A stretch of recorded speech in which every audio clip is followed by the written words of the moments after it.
পূর্ব বাংলার ছাত্র শ্রমিক সবাই, আইনজীবী, সরকারি বেসরকারি কর্মকর্তা বিক্ষোভ মিছিল শুরু করে। কখনো দেখা যায় যে তারা পাকিস্তানি সেনাবাহিনীদের আক্রমণ করে এবং সংঘর্ষ হয়, এবং এই সংঘর্ষ হওয়ার ফলে নানান জায়গায় মানুষ আহত হয়, নিহত হয়। ওই সময় যেটা হয় সেটা হচ্ছে যে পূর্ব বাংলার যে ছাত্রলীগের পক্ষ থেকে যে স্বাধীন বাংলা ছাত্র সংগ্রাম পরিষদ গঠন করা হয়, সেই স্বাধীন বাংলা ছাত্র সংগ্রাম পরিষদ 1971 সালের 2রা মার্চ সারা দেশে হরতাল পালন করে। আবার এই 1971 সালের 2রা মার্চ তারিখেই আমাদের ঢাকা বিশ্ববিদ্যালয়ের কলাভবনের বটতলায় স্বাধীন বাংলাদেশের পতাকা উত্তোলন করা হয়। সেই স্বাধীন বাংলাদেশের পতাকা উত্তোলন করেন ঢাকা বিশ্ববিদ্যালয়ের সাবেক ডাকসু ভিপি আসম আব্দুর রব। এই স্বাধীন বাংলাদেশের মানচিত্র খচিত পতাকা তিনি প্রথম উত্তোলন করেন। এই পতাকা উত্তোলনের পিছনে মূল ভূমিকা রাখেন তখনকার ছাত্র সংগ্রাম পরিষদের নেতারা।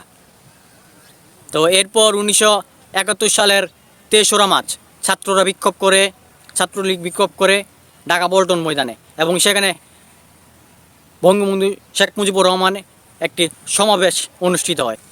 তো এই সমাবেশে হচ্ছে যে বঙ্গবন্ধুর পক্ষ থেকে 5 দফা প্রস্তাব গ্রহণ করা হয়। ছাত্রলীগ প্রস্তাব গ্রহণ করে।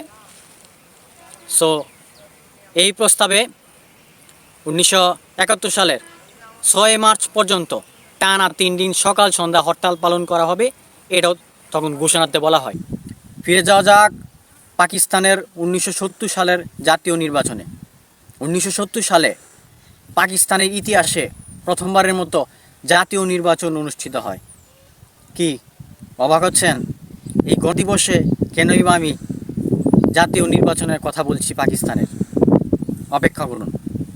1970 সালের জাতীয় নির্বাচনের আগে পাকিস্তানে যে নির্বাচনগুলো অনুষ্ঠিত হয়েছিল সেগুলো প্রদেশভিত্তিক নির্বাচন, বাট জাতীয় আকারে গণতান্ত্রিক ফর্মে যে নির্বাচনটার কথা বলবো সেটা প্রথমবারের মতো অনুষ্ঠিত হয় 1970 সালে। 1970 সালে 2টি পর্যায়ে পাকিস্তানি নির্বাচন অনুষ্ঠিত হয়। একটি হচ্ছে জাতীয় পর্যায়ে প্রথমবারের মতো, আরেকটি হচ্ছে শুধু আলাদা আলাদা প্রদেশের জন্য প্রাদেশিক নির্বাচন। আমরা জানি যে রাষ্ট্রগুলোতে প্রদেশভিত্তিক হয় বা রাজ্যভিত্তিক হয় সেগুলোতে সাধারণত 2 ধরনের সরকার দেখা যায়। একজন হচ্ছে জাতীয় পর্যায়ের সরকার সারা দেশের জন্য, আরেকজন হচ্ছে শুধু আলাদা আলাদা প্রদেশের সরকার। যেমন আমাদের পার্শ্ববর্তী দেশ ভারত প্রদেশভিত্তিক দেশ। এখানে যদি আমরা তাকাই, এখানেও 2টা পর্যায়ে নির্বাচন অনুষ্ঠিত হয়। একটা হচ্ছে জাতীয় পর্যায়ে, আরেকটা হচ্ছে প্রাদেশিক নির্বাচন। যেমন জাতীয় পর্যায়ে যে ব্যক্তিটা নির্বাচনে নির্বাচিত হয়ে এখন প্রধানমন্ত্রী হয়ে ক্ষমতায় আছেন, উনি হচ্ছেন নরেন্দ্র মোদী। আর বিভিন্ন আলাদা আলাদা প্রদেশের জন্য মন্ত্রী প্রধান আছেন, বাট তাদেরকে প্রধানমন্ত্রী বলা হয় না, তাদেরকে বলা হয় মুখ্যমন্ত্রী। আর প্রধানমন্ত্রী বলা হয় রাষ্ট্রের সর্বোচ্চ মন্ত্রীকে, প্রধানমন্ত্রীকে। আর মুখ্যমন্ত্রী বলা হয় প্রদেশের সর্বোচ্চ মন্ত্রীকে বা মন্ত্রীদের প্রধানকে। আর পার্শ্ববর্তী দেশ ভারতেও সেই নির্বাচনটা অনুষ্ঠিত হয় 2টি স্টেটে। একটি হচ্ছে সারা দেশের জন্য, যেটাকে বলবো আমরা জাতীয় নির্বাচন, আরেকটি হচ্ছে শুধু আলাদা আলাদা প্রদেশের জন্য, যেটাকে বলবো প্রাদেশিক নির্বাচন। তো 1970 সালে পাকিস্তানের ইতিহাসে প্রথমবারের মতো জাতীয় নির্বাচন অনুষ্ঠিত হয়। পাকিস্তানের 5টি প্রদেশ ছিল। 5টির মধ্যে আমাদের পূর্ব পাকিস্তান তথা এই আজকের এই বাংলাদেশ ছিল 5টি প্রদেশের মধ্যে অন্যতম একটি। এই পূর্ব পাকিস্তান একটি এবং পশ্চিম পাকিস্তানে 4টি প্রদেশ, এই মোট 5টি প্রদেশ নিয়েছিল পাকিস্তান রাষ্ট্র। ফলে এখানেও নির্বাচন অনুষ্ঠিত হয় 2টি স্টেটে। একটি হচ্ছে সারা দেশের জন্য, যেটাকে আমরা বলবো জাতীয় নির্বাচন, আরেকটি হচ্ছে শুধু আলাদা আলাদা প্রদেশের জন্য, যেটাকে বলবো আমরা প্রাদেশিক নির্বাচন। তো এই নির্বাচনটা অনুষ্ঠিত করার জন্য তো একটা নির্বাচন কমিশনের প্রয়োজন। তো পাকিস্তানের যে সুপ্রিম কোর্টের যে বিচারপতি ছিলেন আব্দুস সাত্তার, উনার নেতৃত্বে 1969 সালে 2 জুলাই নির্বাচন কমিশন গঠন করা হয়। এই নির্বাচন কমিশনের যে কাজটা ছিল সেটা ছিল একটা সর্বজনীন ভোটার তালিকা তৈরি করা। পূর্ব পাকিস্তানের মোট ভোটার ছিলেন 3,12,14,935 জন, আর পশ্চিম পাকিস্তানের মোট ভোটার ছিলেন 2,52,06,263 জন। এছাড়া ক্ষুদ্র নৃগোষ্ঠীর ভোটাররা তো ছিলেনই। তো এরপর 1969 সালের 28শে নভেম্বর পাকিস্তানের প্রধান সামরিক আইন প্রশাসক এবং প্রেসিডেন্ট জেনারেল ইয়াহিয়া খান জাতির উদ্দেশ্যে একটা ঘোষণা দেন এবং সেখানে তিনি বলেন যে জাতীয় পরিষদের নির্বাচন অনুষ্ঠিত হবে 1970 সালের 5ই অক্টোবর এবং প্রাদেশিক পরিষদের নির্বাচন অনুষ্ঠিত হবে 1970 সালের 22শে অক্টোবর। কিন্তু জাতীয় পরিষদের নির্বাচন 1970 সালের 5ই অক্টোবরের পরিবর্তে পিছিয়ে করা হয় 1970 সালের 7ই ডিসেম্বর এবং প্রাদেশিক পরিষদের নির্বাচন 1970 সালের 22শে অক্টোবরের পরিবর্তে পিছিয়ে করা হয় 1970 সালের 17ই ডিসেম্বর। তো এই নির্বাচনটা অনুষ্ঠিত করার জন্য এটা কীভাবে অনুষ্ঠিত হবে, এটার প্রক্রিয়াটা বা কীরকম হবে, এর জন্য 1970 সালে 28শে মার্চ পাকিস্তানের প্রধান সামরিক প্রশাসক এবং প্রেসিডেন্ট ইয়াহিয়া খান জাতির উদ্দেশ্যে একটা ভাষণ দেন এবং সেই ভাষণে তিনি এই নির্বাচনটা কীভাবে হবে, এটার ভোটদান প্রক্রিয়াটা কীরকম হবে এই সম্পর্কিত একটা আইনগত কাঠামো তিনি জারি করেন। সে আইনগত কাঠামোটা ছিল যে এখানে জাতীয় প্রাদেশিক আসন সংখ্যা কত হবে এবং এর ভোটদান প্রক্রিয়াটা কীরকম হবে বা কত দিনের মধ্যে বা নির্বাচিত সরকার গণপরিষদ গঠন করবে, সংবিধান রচনা করবে। তো তার এই তুলে ধরা দিকগুলি যদি আমরা একটু দেখি, ফার্স্ট স্টেপ, পশ্চিম পাকিস্তানের এক ইউনিট ভেঙে দিয়ে সাবেক প্রদেশগুলা পুনঃপ্রতিষ্ঠা করা হবে, যা 1970 সালের 1 জুলাই হতে প্রতিষ্ঠিত হবে। সেকেন্ড স্টেপ, 13 জন মহিলা প্রতিনিধি নিয়ে সংসদের জাতীয় পরিষদের মোট আসন হবে 313টি, আর পাকিস্তানের 5টি প্রদেশে 621 জন সদস্য নিয়ে হবে জাতীয় প্রাদেশিক পরিষদের নির্বাচন। থার্ড স্টেপ, নির্বাচনে এক ব্যক্তি এক ভোট নীতি গ্রহণ করা হবে। ফোর্থ স্টেপ, পাকিস্তানের 2 অংশের আইন এবং অর্থনীতি বিষয়ক ক্ষমতা নির্বাচিত প্রতিনিধিরা নির্ধারণ করবেন। 5 স্টেপ, ভোটার তালিকা 1970 সালের জুন মাসের মধ্যে তৈরি হবে। 6 স্টেপ, সংবিধান 120 দিন, অর্থাৎ সংবিধানে 6টি নীতি, ফেডারেল পদ্ধতিতে সরকার গঠন এবং প্রাপ্তবয়স্কদের তাদের প্রত্যক্ষ ভোটে জনসংখ্যার অনুপাতে প্রতিনিধিরা নির্বাচিত করবেন। এরপর জনগণের মৌলিক অধিকার নিশ্চিত করতে হবে, বিচার বিভাগের স্বাধীনতা নিশ্চিত করতে হবে, নির্দিষ্ট সময়ের মধ্যে জনগণের বৈষম্য এবং অর্থনৈতিক বৈষম্য দূর করতে হবে। ইসলামী আদর্শ হবে রাষ্ট্রের মূল ভিত্তি। তো এই প্রেসিডেন্ট ইয়াহিয়া খানের 1970 সালের 28শে মার্চ এই জাতির উদ্দেশ্যে এই ঘোষণাগুলি তুলে ধরার পর কয়েক মাস পর, ঠিক জাতীয় এবং প্রাদেশিক নির্বাচনের মাসখানিক আগে 1970 সালের 12ই নভেম্বর আমাদের এই পূর্ব পাকিস্তান তথা আমাদের এই বাংলাদেশের উপকূলীয় এলাকাগুলোতে, বিশেষ করে ভোলা, বরিশাল, পটুয়াখালী, নোয়াখালী এলাকাগুলোতে একটি ঘূর্ণিঝড় সৃষ্টি হয় এবং সেখানে প্রায় বিপুল ক্ষয়ক্ষতি হয়, যে কারণে সেখানে নির্বাচন অনুষ্ঠিত করার মতো কোনো পরিবেশ ছিল না। তাই এই অঞ্চলগুলোতে নির্বাচন অনুষ্ঠিত হয় 1971 সালের 17ই জানুয়ারি। পাকিস্তানের জাতীয় পরিষদের মোট আসন ছিল 313টি, এর মধ্যে মহিলা আসন ছিল 13টি আর সংরক্ষিত সাধারণ আসন ছিল 300টি। এই 313টির মধ্যে আমাদের পূর্ব পাকিস্তানের জন্য বরাদ্দ ছিল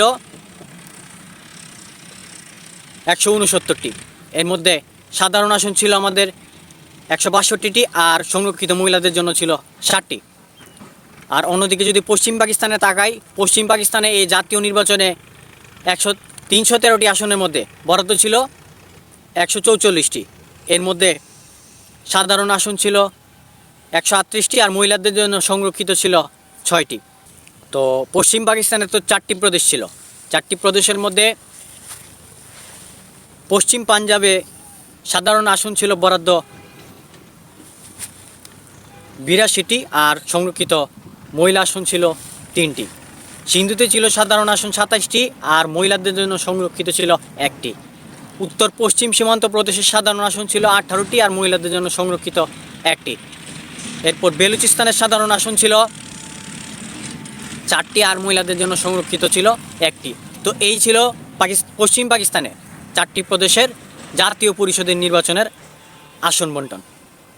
তো এই নির্বাচনে 313টি আসনের মধ্যে বঙ্গবন্ধু নেতৃত্বাধীন আওয়ামী লীগ মোট ভোট পায় 162টি সাধারণ আসনের মধ্যে 160টি, আর সংরক্ষিত মহিলা আসনের মধ্যে 60টি পায়, 60টির মধ্যে আওয়ামী লীগ। আর যে 2টি আসন যে আওয়ামী লীগ পায়নি, সেই 2টি আসনে স্বতন্ত্র নির্দলীয় প্রার্থীরা নির্বাচিত হয়েছিলেন। তার মধ্যে আমাদের ময়মনসিংহের নান্দাইলের পিডিপি প্রধান নুরুল আমিন চৌধুরী আর আমাদের পার্বত্য চট্টগ্রাম অঞ্চলের ত্রিবিত রাজা চাকমা রায়, এই 2 জন স্বতন্ত্রভাবে সে সময় নির্বাচিত হয়েছিলেন। অন্যদিকে আমরা যদি পশ্চিম পাকিস্তানে তাকাই, পশ্চিম পাকিস্তানে তো 4টি প্রদেশ ছিল। সেখানে জুলফিকার আলী ভুট্টোর নেতৃত্বে পাকিস্তান পিপলস পার্টি পেয়েছিল এই 144টি আসনের মধ্যে মাত্র 88টি আসন। এর মধ্যে সাধারণ আসন ছিল 83টি আর মহিলাদের জন্য সংরক্ষিত ছিল 5টি। তো তারা মোটেই 88টি আসন পেয়েছিল। এখন আসি পাকিস্তানের প্রাদেশিক পরিষদের নির্বাচনে। 1970 সালের 17 ডিসেম্বর পাকিস্তানে অনুষ্ঠিত হয় জাতীয় প্রাদেশিক পরিষদের নির্বাচন। এই নির্বাচনের মোট আসন ছিল 621টি। এর মধ্যে আমাদের পূর্ব পাকিস্তানের জন্য বরাদ্দ করা হয়েছিল 310টি, আর বাকিগুলো পশ্চিম পাকিস্তানের 4টি প্রদেশের জন্য দেওয়া হয়েছিল। তো এই পূর্ব পাকিস্তানে 310টির মধ্যে সংরক্ষিত মহিলা আসন ছিল 10টি আর বাকি 300টি ছিল সাধারণ আসন। এই নির্বাচনে বঙ্গবন্ধুর নেতৃত্বাধীন আওয়ামী লীগ পায় সাধারণ আসন 88টি আর বাকি যে সংরক্ষিত মহিলা আসন 10টির মধ্যে 10টি পায় আওয়ামী লীগ। এই দলটি মোট আসন পায় এই নির্বাচনে 298টি। অন্যদিকে পিডিপি পায় 2টি আসন, জামায়াতে ইসলাম পায় 1টি আসন, নেপালি পায় 1টি আসন, এরপর নেজাম ইসলামী পায় 1টি আসন। বাকি 60টি আসনের স্বতন্ত্র নির্দলীয় প্রার্থীরা নির্বাচিত হন। তো এই জাতীয় পরিষদের নির্বাচনে এবং প্রাদেশিক পরিষদের নির্বাচনে আওয়ামী লীগ সংখ্যাগরিষ্ঠতা আসন লাভ করে। তো এই জাতীয় পরিষদের নির্বাচনে দ্বিতীয় সর্বোচ্চ আসন পেয়েছিল জুলফিকার আলী ভুট্টোর নেতৃত্বে পাকিস্তান পিপলস পার্টি। মানে জাতীয় এবং প্রাদেশিক নির্বাচন 2 জায়গাতেই সর্বোচ্চ ক্ষমতা অর্জন করে বঙ্গবন্ধুর নেতৃত্বাধীন আওয়ামী লীগ। তো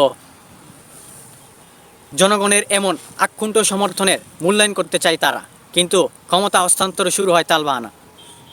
পাকিস্তানি শাসকরা দেখে যে ক্ষমতা হস্তান্তর করলে রাষ্ট্র ক্ষমতা চলে যাবে পূর্ব বাংলার আওয়ামী লীগের হাতে, সেটা তারা হতে দিতে চাচ্ছিল না। একের পর এক এজন্য জাতীয় পরিষদের অধিবেশনের তারিখ ঘোষণা করে এবং শেষ পর্যন্ত এটা তারা বাতিলও করে দেয়। কখনো প্রেসিডেন্ট ইয়াহিয়া খান বিরোধীদের যোগদান না করার জন্য, কখনো তিনি আবার নিজে থেকে জাতীয় পরিষদের অধিবেশনের তারিখ পিছিয়ে দেন। এর সবই ছিল আওয়ামী লীগকে ক্ষমতা না দেওয়ার ষড়যন্ত্র। এদিকে 1971 সালের 3রা জানুয়ারি ঢাকা রমনা রেসকোর্স ময়দানে, বর্তমান সোহরাওয়ার্দী উদ্যানে নির্বাচিত সকল প্রতিনিধিদের শপথ পাঠ করান বঙ্গবন্ধু শেখ মুজিবুর রহমান। সেখানে নির্বাচিত সকল প্রতিনিধিরা তারা 1966 সালের 6 দফা এবং 1969-এর 11 দফার প্রতি অবিচল থাকার অঙ্গীকার ব্যক্ত করেন। এরপর এদিকে 1971 সালের 3রা মার্চ জাতীয় পরিষদের অধিবেশন হওয়ার কথা ছিল, কিন্তু 1 মার্চ তা অনির্দিষ্টকালের জন্য স্থগিত করা হয়। মূলত পাকিস্তানের প্রধান সামরিক আইন প্রশাসক এবং প্রেসিডেন্ট ইয়াহিয়া খান পাকিস্তান পিপলস পার্টির নেতা জুলফিকার আলী ভুট্টোর প্ররোচনায় এই জাতীয় পরিষদের অধিবেশনের তারিখ 3রা মার্চের যে তারিখ, সেটা 1 মার্চ তারিখে স্থগিত করে দেন। মানে এটা কবে করা হবে তার কোনো ঠিক নেই। তো চিন্তা করে দেখেন, নির্বাচিত দল হচ্ছে আওয়ামী লীগ, তো তাদের হাতে ক্ষমতা হস্তান্তর না করে বা কথাবার্তা না বলে হুট করে অধিবেশনের তারিখ স্থগিত করে দিল। এটা কিছু হইল? তো এতে পূর্ব বাংলার মানুষ বিক্ষোভ শুরু করে, হরতাল ধর্মঘট পালন করে। এই কারণে পূর্ব বাংলার ছাত্র, শ্রমিক, সবাই, আইনজীবী, সরকারি বেসরকারি কর্মকর্তা বিক্ষোভ মিছিল শুরু করে। কখনো দেখা যায় যে তারা পাকিস্তানি সেনাবাহিনীদের আক্রমণ করে এবং সংঘর্ষ হয়, এবং এই সংঘর্ষ হওয়ার ফলে নানান জায়গায় মানুষ আহত হয়, নিহত হয়। ওই সময় যেটা হয় সেটা হচ্ছে যে পূর্ব বাংলার যে ছাত্রলীগের পক্ষ থেকে যে স্বাধীন বাংলা ছাত্র সংগ্রাম পরিষদ গঠন করা হয়, সেই স্বাধীন বাংলা ছাত্র সংগ্রাম পরিষদ 1971 সালের 2রা মার্চ সারা দেশে হরতাল পালন করে। আবার এই 1971 সালের 2রা মার্চ তারিখেই আমাদের ঢাকা বিশ্ববিদ্যালয়ের কলাভবনের বটতলায় স্বাধীন বাংলাদেশের পতাকা উত্তোলন করা হয়। সেই স্বাধীন বাংলাদেশের পতাকা উত্তোলন করেন ঢাকা বিশ্ববিদ্যালয়ের সাবেক ডাকসু ভিপি আসম আব্দুর রব। এই স্বাধীন বাংলাদেশের মানচিত্র খচিত পতাকা তিনি প্রথম উত্তোলন করেন। এই পতাকা উত্তোলনের পিছনে মূল ভূমিকা রাখেন তখনকার ছাত্র সংগ্রাম পরিষদের নেতারা। তো এরপর 1971 সালের 3রা মার্চ ছাত্ররা বিক্ষোভ করে, ছাত্রলীগ বিক্ষোভ করে ঢাকা পল্টন ময়দানে, এবং সেখানে বঙ্গবন্ধু শেখ মুজিবুর রহমান একটি সমাবেশ অনুষ্ঠিত হয়। তো এই সমাবেশে হচ্ছে যে বঙ্গবন্ধুর পক্ষ থেকে 5 দফা প্রস্তাব গ্রহণ করা হয়, ছাত্রলীগ প্রস্তাব গ্রহণ করে। সো এই প্রস্তাবে 1971 সালের 6 মার্চ পর্যন্ত টানা 3 দিন সকাল সন্ধ্যা হরতাল পালন করা হবে, এটাও তখন ঘোষণাতে বলা হয়। এইভাবে জনগণ বিক্ষোভ করে, হরতাল করতে থাকে, মিছিল করতে থাকে, এবং সাধারণ মানুষ নানাভাবে এখানে এই আন্দোলনে অংশ নিতে থাকে। ঢাকা বেতারের শিল্পীরা এবং টেলিভিশনের শিল্পীরা তখন তাদের যে অনুষ্ঠান বর্জন করে এই আন্দোলনের সাথে একত্রতা প্রকাশ করেন। অর্থাৎ সবাই যখন বুঝে যান যে পাকিস্তানি হানাদার বাহিনী আবারও তাদের তালবাহানা শুরু করেছে, তারা ক্ষমতা হস্তান্তর করবে না, তো এই কারণে যে এই 3 দিনের যে একটা হরতাল পালন হয়, এখানে সারা দেশের মানুষ ব্যাপকভাবে আন্দোলনে তীব্রতা সৃষ্টি করতে থাকে। এখানে অনেক মানুষ আহত হয়, নিহত হয়। তো 1971 সালের 3রা মার্চ ঢাকায় 23 জন এবং চট্টগ্রামে 75 জন নিহত হয়। এরপর ঢাকা, চট্টগ্রাম, সিলেট, রংপুরে কারফিউ জারি করা হয়। এই যে একটা অরাজকতা পরিস্থিতি তৈরি হয়, সেই অরাজকতা পরিস্থিতিতে প্রেসিডেন্ট ইয়াহিয়া খান 1971 সালের 6 মার্চ জাতির উদ্দেশ্যে একটা ভাষণ দেন, এবং সেখানে তিনি বলেন যে 25 মার্চ তারিখে জাতীয় পরিষদের অধিবেশন করা হবে। তিনি আবারও বলেন যে 25 মার্চ তারিখে জাতীয় পরিষদের অধিবেশন করা হবে, কিন্তু জনগণ আর তার এই কথায় আশ্বস্ত হতে পারেনি, কারণ তারা বুঝে গেল যে প্রেসিডেন্ট ইয়াহিয়া খান বিষয়টাকে আবারও ঢিলে করতে যাচ্ছেন, কারণ হচ্ছে তিনি ক্ষমতা হস্তান্তর করবেন না। তখন আমাদের বাঙালিদের যে অবিসংবাদিত নেতা বঙ্গবন্ধু শেখ মুজিবুর রহমান, তখন তিনি তার এই ঘোষণাতে আশ্বস্ত হতে পারেননি। ঠিক সেই কারণে তিনি যে ওনার যে 1971 সালে 7ই মার্চ যে ঢাকা রমনা রেসকোর্স ময়দানে যে সোহরাওয়ার্দী উদ্যানে যে 7ই মার্চের ভাষণ দেন, সেখানে তিনি বাঙালিদের আশা দেখান যে জেগে উঠতে হবে। তার এই 7ই মার্চের ভাষণের পর এই আন্দোলন আরও তীব্রতা সৃষ্টি হতে থাকে। বঙ্গবন্ধু তার এই ভাষণে বাঙালিদের স্বাধীনতা যুদ্ধের পুনঃপ্রস্তুতির নির্দেশনা দিয়েছিলেন এবং তাদেরকে স্বাধীনতা যুদ্ধে ঝাঁপিয়ে পড়ার জন্য আহ্বান জানিয়েছিলেন। বঙ্গবন্ধু বলেন, মনে রাখবা, রক্ত যখন দিয়েছি, রক্ত আরো দেব, এদেশের মানুষকে মুক্ত করে ছাড়বো ইনশাআল্লাহ। এবারে সংগ্রাম আমাদের মুক্তির সংগ্রাম, এবারে সংগ্রাম স্বাধীনতার সংগ্রাম। জয় বাংলা।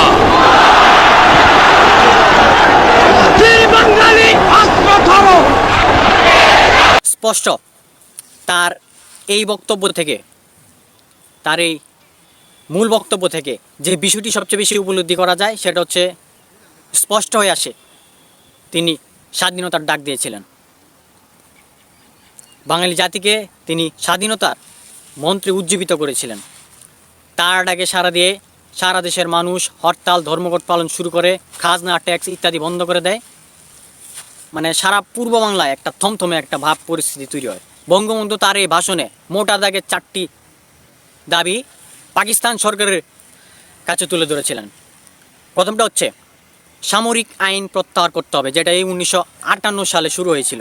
দ্বিতীয়টা হচ্ছে জনপ্রতিনিধিদের হাতে ক্ষমতা হস্তান্তর করতে হবে। মানে 1970 সালে যে আমাদের এই পূর্ব বাংলায় নির্বাচন হয়েছিল, সেই নির্বাচনে সংখ্যাগরিষ্ঠতা আসন লাভ পেয়ে বিজয় হয়েছিল কারা? আওয়ামী লীগ। তো তাদের হাতে ক্ষমতা হস্তান্তর করতে হবে। তৃতীয়ত সেনাবাহিনীর গণহত্যার তদন্ত করতে হবে। সামরিক শাসনে এই সময়টাতে দেখা যায় যে সেনাবাহিনীর গুলিতে অনেকে আহত হয়েছে, নিহত হয়েছে, যার তদন্ত করার কথা বলা হয়। এরপর চতুর্থ, সৈন্যদেরকে ব্যারাকে ফিরিয়ে নিয়ে যেতে হবে। তো আমাদের সেনাবাহিনীর আসল স্থান কোথায়? ক্যান্টনমেন্ট। কিন্তু পাকিস্তানের শাসন ছিল তাদেরই হাতে। বঙ্গবন্ধুর দাবি এটা বন্ধ করে তাদের আসল জায়গায় ফিরিয়ে নিতে হবে।